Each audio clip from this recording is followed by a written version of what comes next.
Nos encontramos en el libro de los Hechos de los Apóstoles, es el libro de los Hechos de los Apóstoles, el capítulo 16.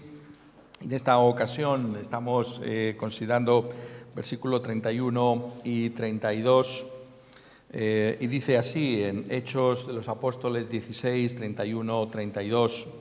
Ellos dijeron: cree en el Señor Jesucristo y serás salvo, tú y tu casa.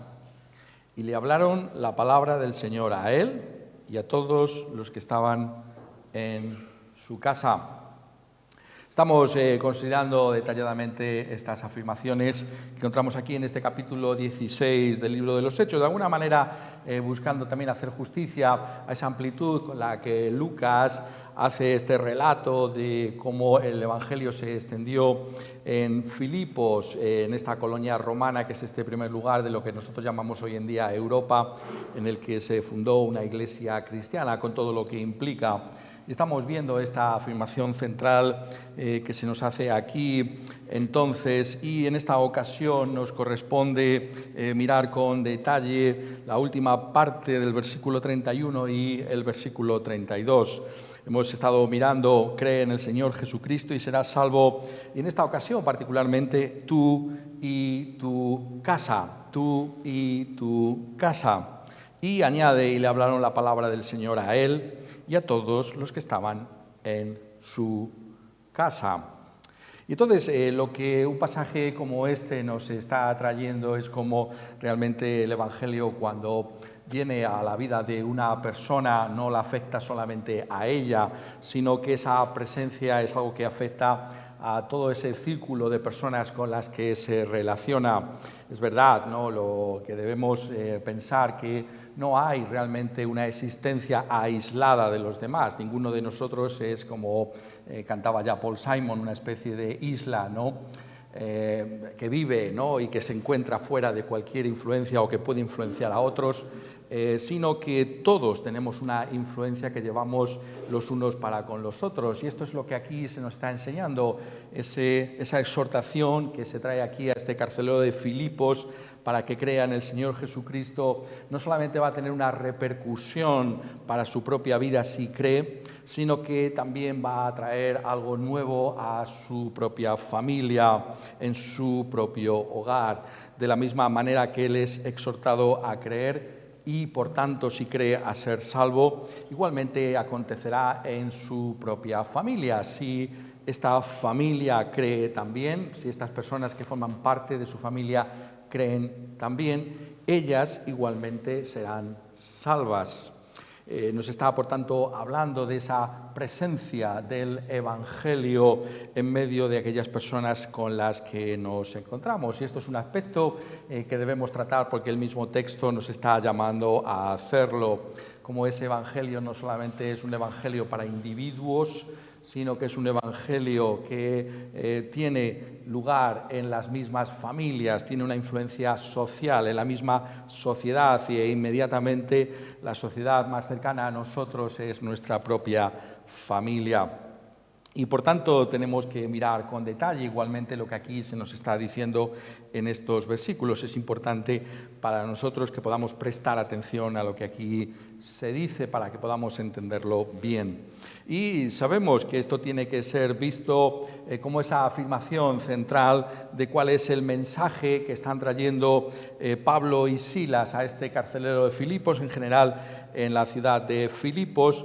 Y lo que es este mensaje es: cree en el Señor Jesucristo y serás salvo tú y tu casa. Es decir, es una afirmación general sobre lo que es el Evangelio.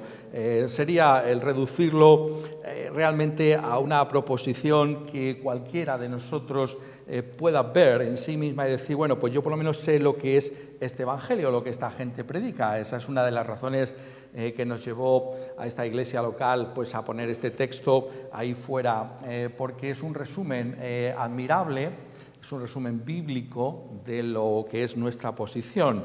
Y yo creo que es exactamente igual lo que está aconteciendo aquí con este carcelero de Filipos. Lo que está haciendo aquí Pablo y Silas es hacer en primer lugar esa afirmación general que hemos estado mirando y después lo que hacen es desgranarla, explicarla, abundar en lo que significa. Eso es también algo evidente a la luz de esta economía del lenguaje que encontramos en la Escritura. Aunque algunos puedan pensar que la Biblia es un libro muy grande, en realidad vemos que lo que se nos trae siempre es un resumen de todo lo que se podría haber dicho. Pero aquí ciertamente tenemos una afirmación y sabemos a la luz del versículo 32 que lo que tiene lugar es una explicación de todo lo que implica.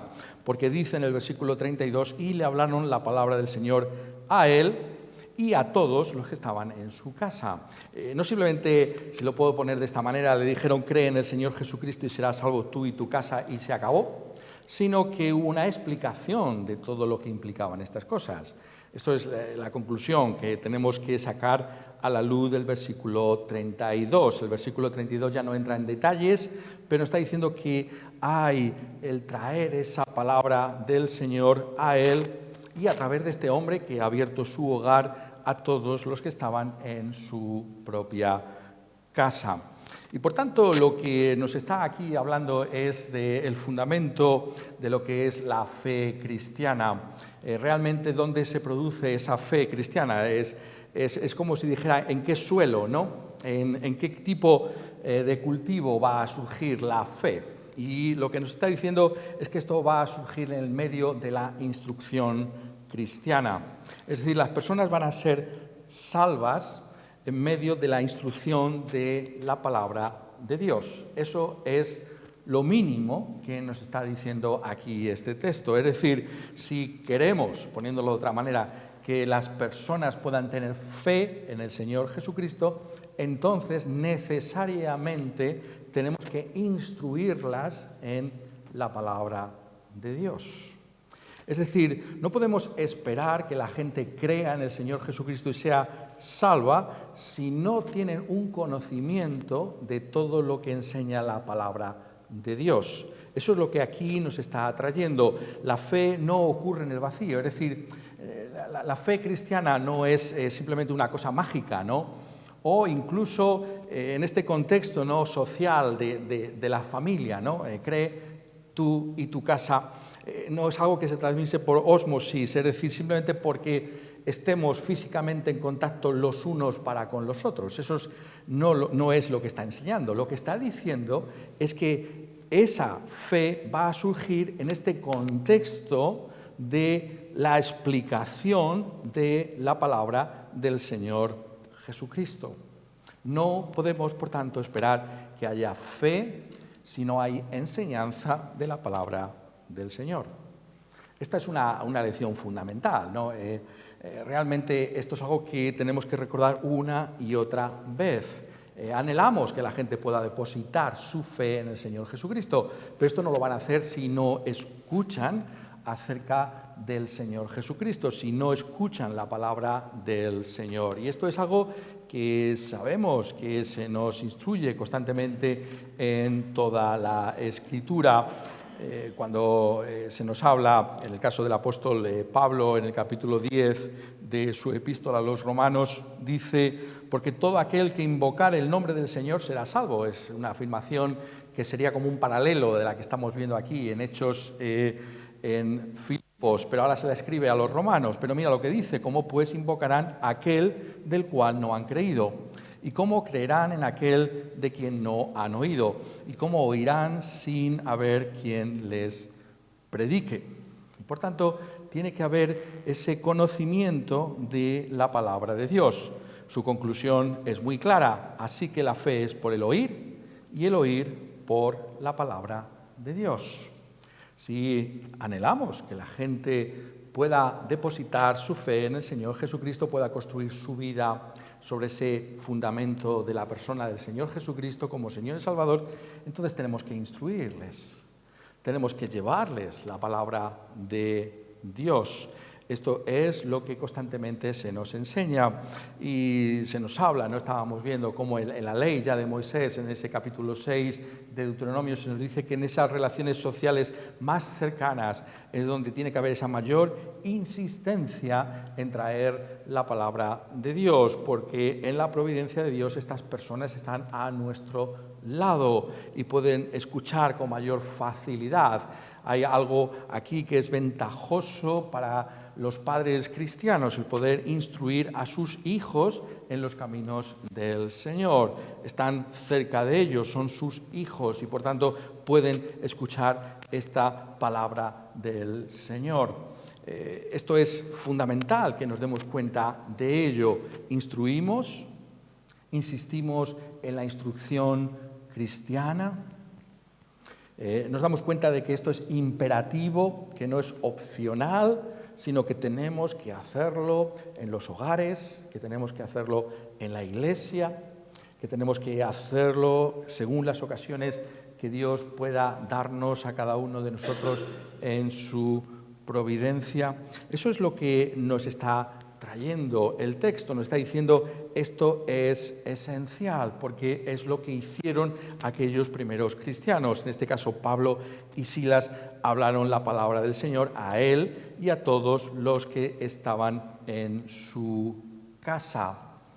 Y es importante que nos demos cuenta aquí de que lo que están transmitiendo es la realidad no solamente de un conocimiento que podría ser de Dios o de Cristo, que formaría parte, digamos, de, si lo puedo poner de esta manera, de una especie de tradiciones familiares, ¿no? Bueno, pues en esta familia realmente pues tenemos estas ideas religiosas y esto es lo que estamos nosotros transmitiéndote. No es eso lo que aquí se está diciendo. Lo que se nos está diciendo aquí es que este conocimiento tiene que llevar a las personas a una fe, a una confianza en el mismo Señor Jesucristo, porque esa es realmente la afirmación que está coronando esa enseñanza, es el pórtico de entrada a toda la enseñanza. Cree en el Señor Jesucristo y serás salvo tú y tu casa. Es decir, no simplemente es una moralidad, no simplemente es una ética, no simplemente ni siquiera es una serie de doctrinas que pueden ser bíblicas o cristianas, sino que están dirigidas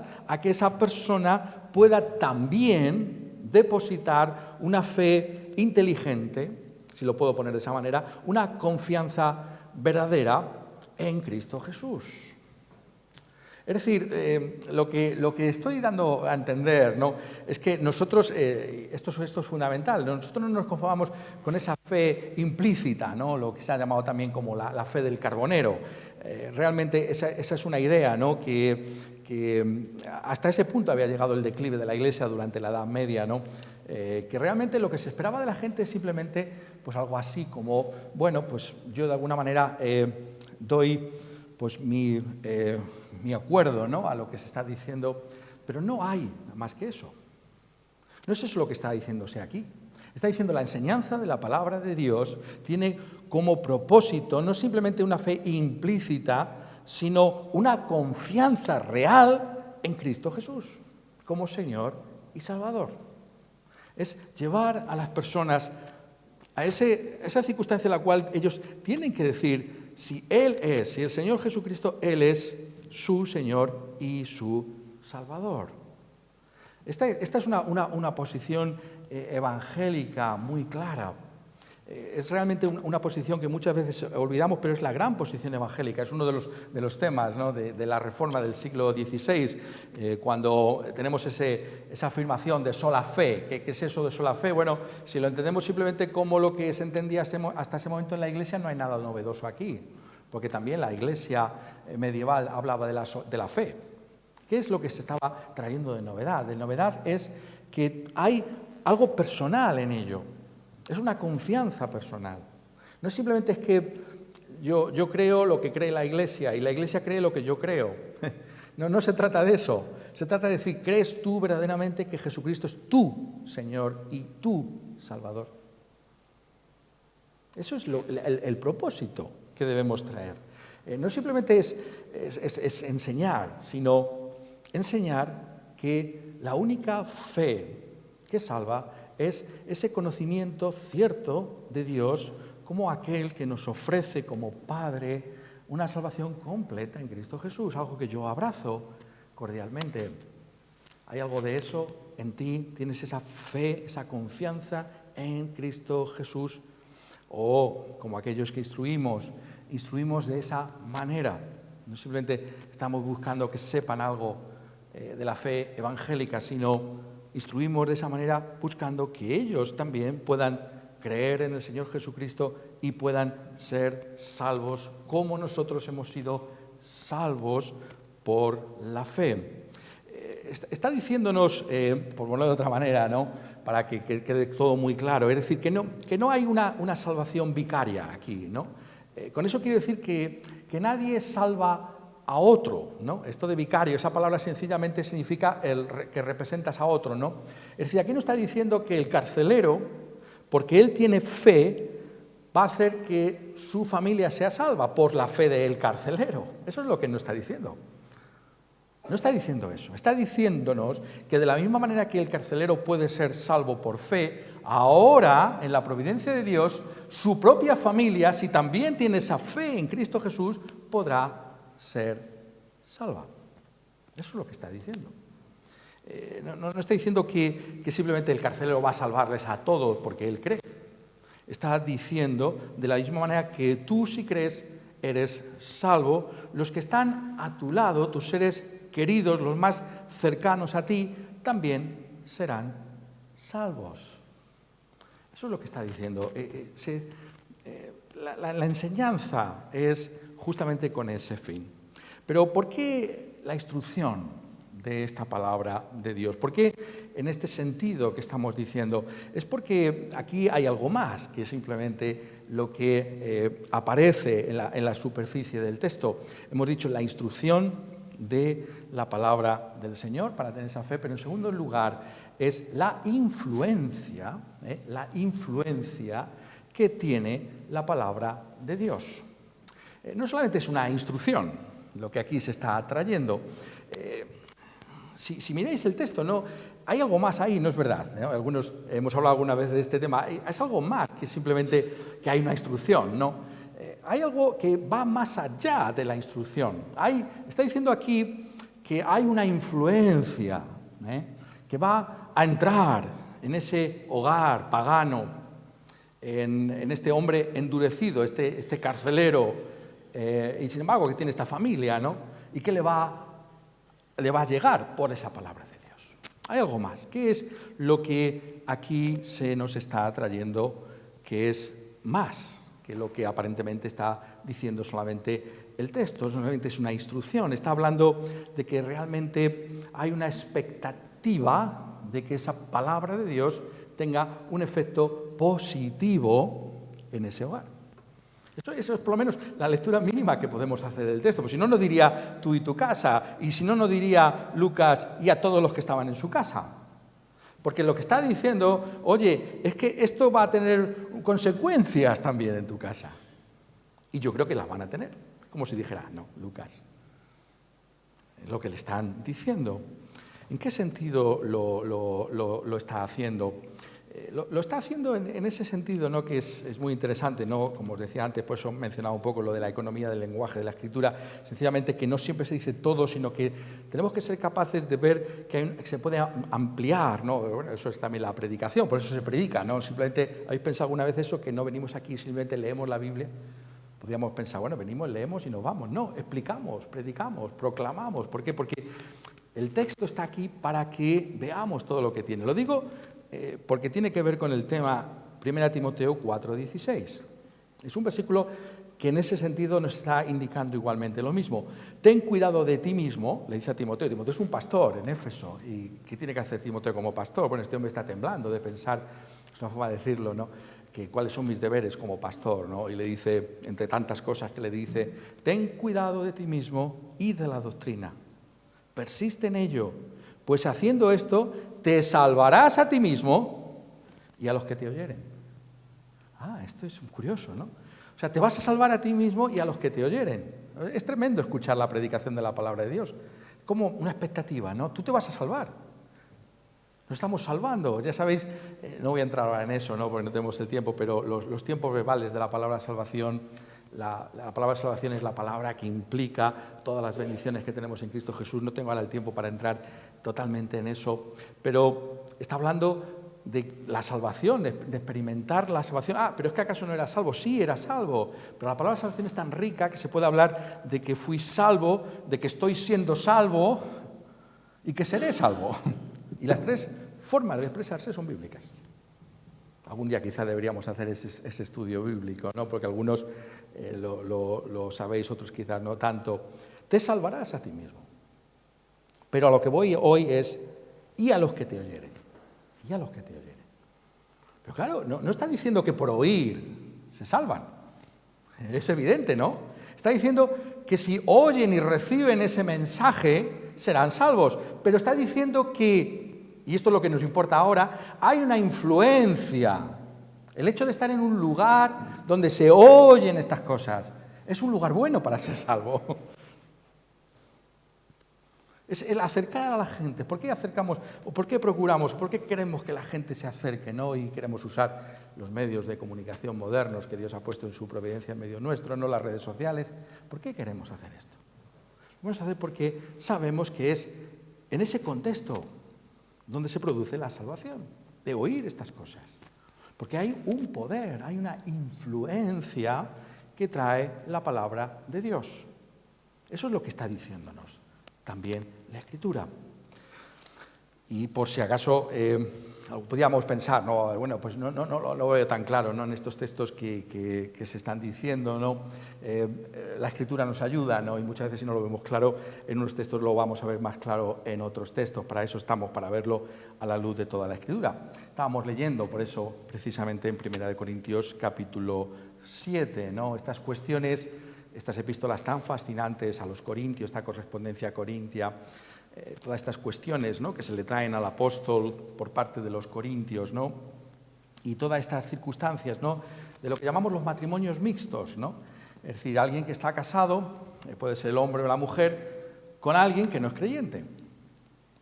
Eso es algo que conocemos, ¿no? Esa circunstancia, algo que forma parte de la vida cotidiana de cualquier iglesia local. Y en ese contexto está hablando, ¿no? De qué tenemos que hacer, ¿no? Si estoy casado con alguien que no es creyente, ¿qué hago? ¿Me voy? Ahora que yo conozco al Señor Jesucristo, ¿me voy de esa relación? ¿La abandono? Pero se hacen esas preguntas. Tenemos que hacernos preguntas, no tengamos miedo con preguntar. Para eso estamos aquí, para intentar contestar. No quiere decir que podamos contestar a todo, pero tenemos que intentarlo, por lo menos.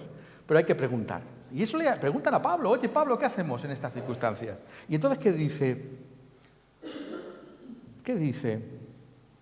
Dice 1 Corintios 7, 12 en adelante. Y a lo más yo digo, no en el Señor.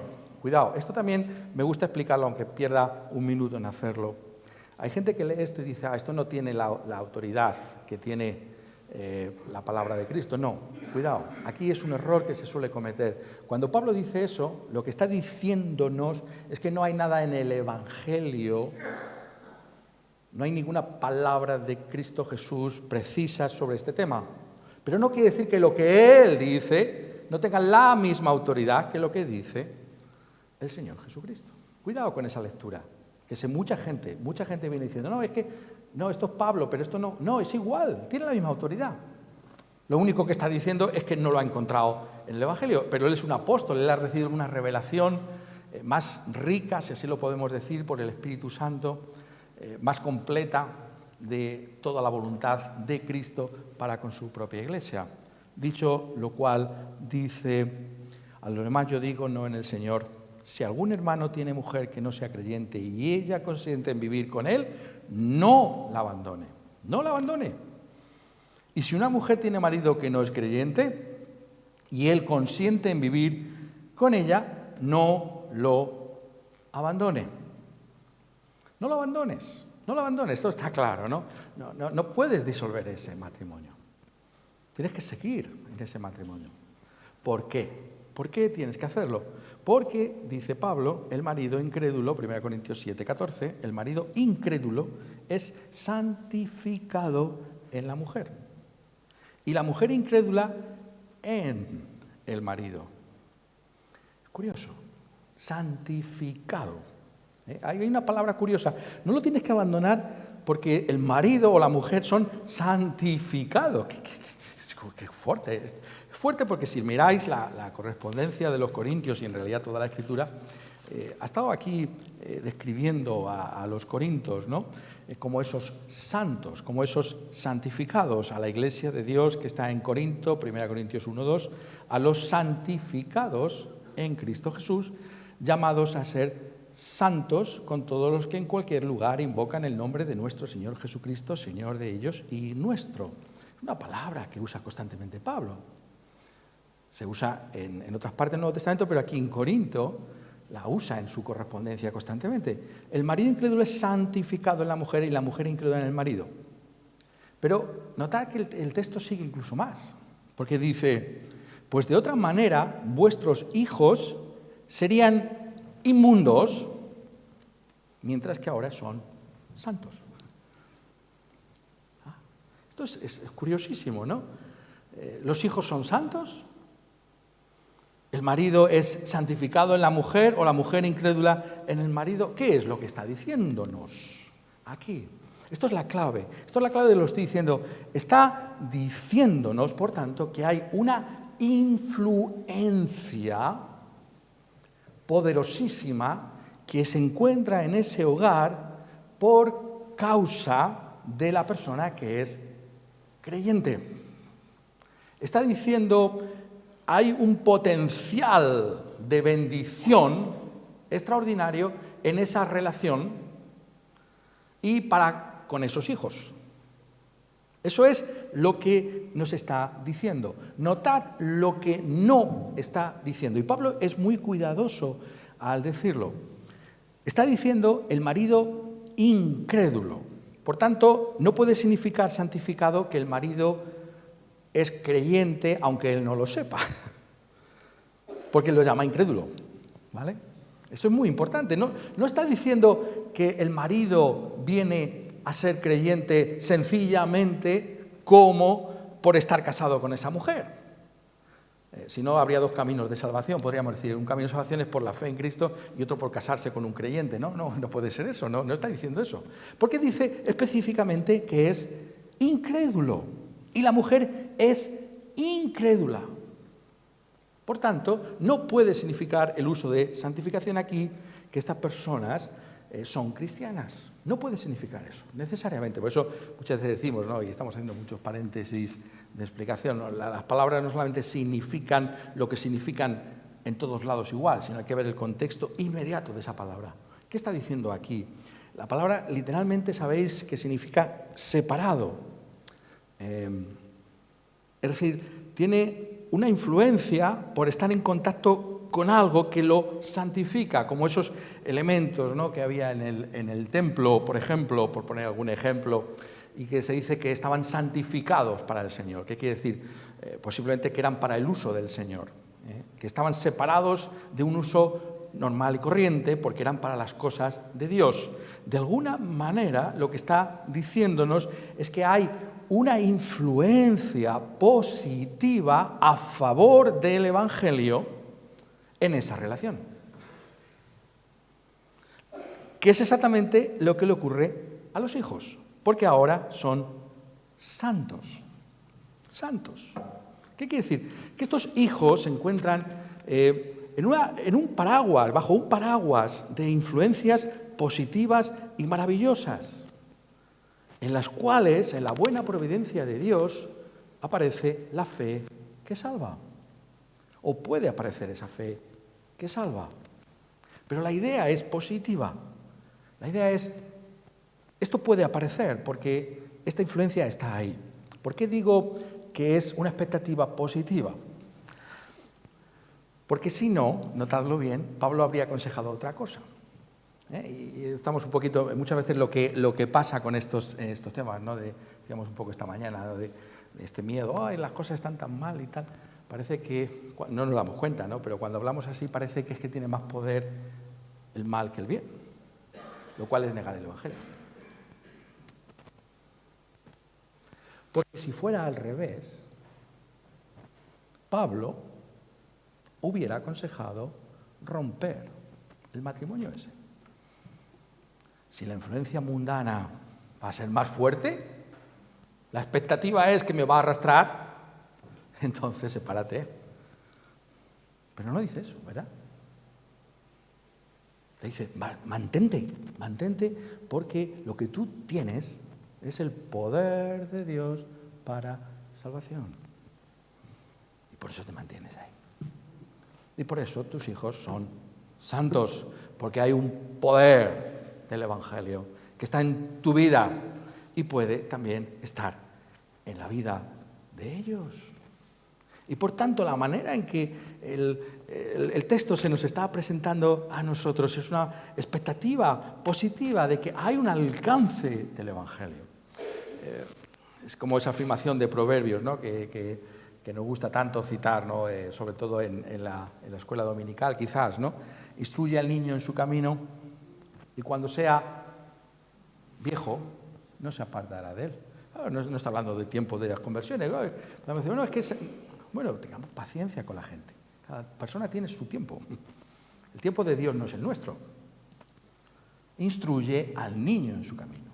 Y cuando sea viejo, no se apartará de él. La influencia que tienen aquellos que están bajo la proclamación del Evangelio, en la iglesia y en sus casas, es una influencia de poder.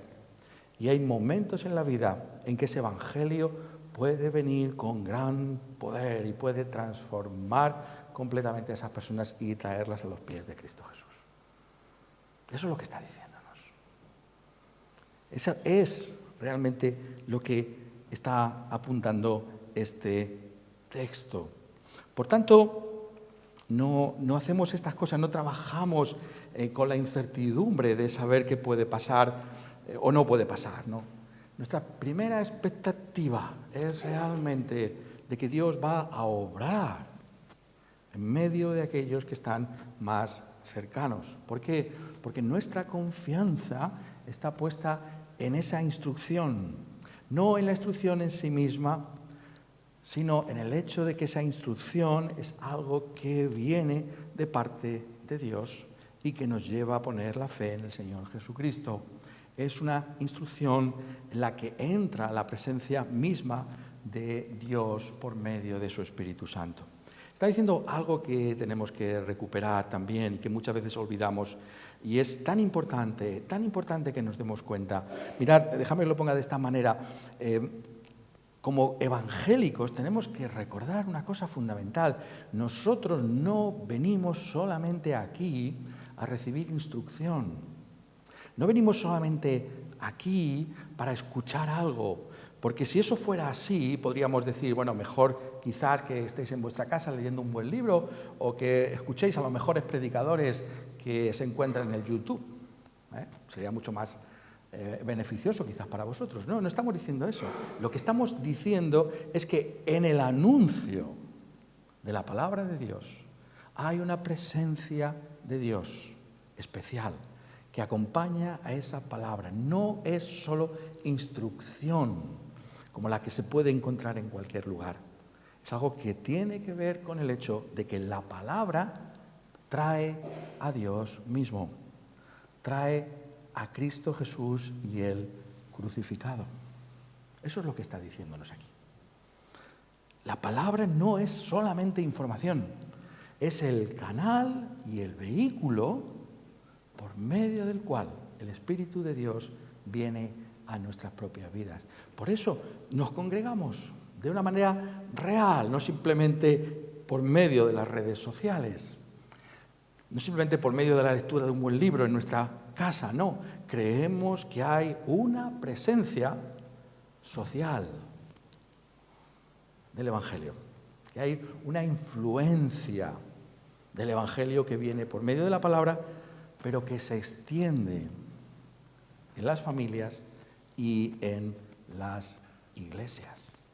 Eso es lo que nos está trayendo la Escritura.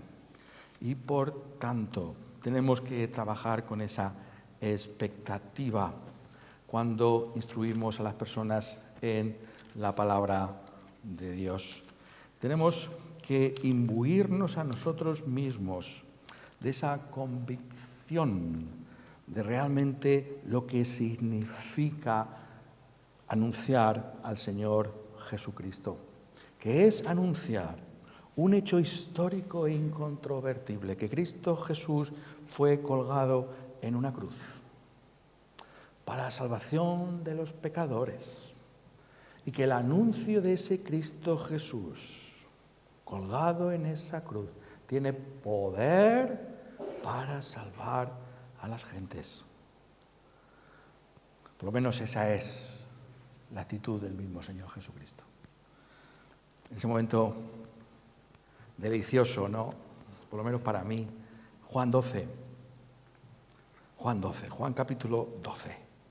Unos griegos están buscando a Jesús y Felipe fue y se lo dijo a Andrés, y entonces Andrés y Felipe se lo dijeron a Jesús, y Jesús responde: ha llegado la hora para que el Hijo del Hombre sea glorificado. Oh, pero qué gloria, la gloria de uno que va a ser crucificado. Pero ha llegado la hora. ¿Por qué? Porque ¿cuál es el corazón del Señor Jesucristo? Es la expectativa, la seguridad, la confianza de que esa obra suya va a dar fruto para la gloria de Dios. Me encantan estas palabras. Dice Jesús: y si yo fuere levantado de la tierra, a todos atraeré a mí mismo. Esa es la confianza del Mesías. Si yo fuere levantado, si yo fuere proclamado, cuando sea realmente aquel que muera en la cruz y se proclame lo que eso significa, todos atraeré a mí mismo. Hay poder en este Evangelio. ¿Crees tú en el poder del Evangelio? ¿Crees tú en el poder transformador del anuncio de Cristo Jesús y este crucificado? Eso es lo que nos está trayendo el texto. Eso es lo que nos está diciendo. Enseña, instruye con esta convicción de que Cristo va a salvar, que Cristo ha querido que tú te encuentres en esas circunstancias, en ese hogar en particular, en una iglesia como esta, para que escuches lo que tantos y tantos hubieran querido escuchar y no lo hicieron, pero que tú puedes escuchar que Cristo Jesús es el único Señor y Salvador, el único que tiene una esperanza para esta vida y en la hora de la muerte. Esta vida no lo es todo. Hay un día en el que tendremos que comparecer delante de Dios para dar cuenta de nosotros mismos. Y entonces, ¿cómo lo haremos si no hemos confiado en ese Cristo Jesús? Pero tú, que tienes ese trasfondo de haber escuchado estas cosas desde que eras un niño, desde que eras una niña, tú que has escuchado estas cosas desde siempre, hay una expectativa de que Dios manifiesta su salvación también para ti. Esa salvación que está con tus padres, esa salvación que está en tu casa, esa salvación que está en la iglesia a la que asistes. Esa es la salvación que ahora se te anuncia. Esa es nuestra convicción. Por eso instruimos. Por eso estamos persuadidos de hacerlo, porque hay una influencia salvadora que está con la misma palabra del Señor, pero sobre todo con el anuncio de Cristo y de este crucificado. Instruye, sí, pero sobre todo instruye con respecto a la salvación que está en la persona de Cristo Jesús, que aquellos que te escuchan puedan también poner su fe, su confianza real y cierta en Cristo Jesús como Señor y Salvador. Que así sea en todos los que nos oyen en una ocasión como esta. Amén.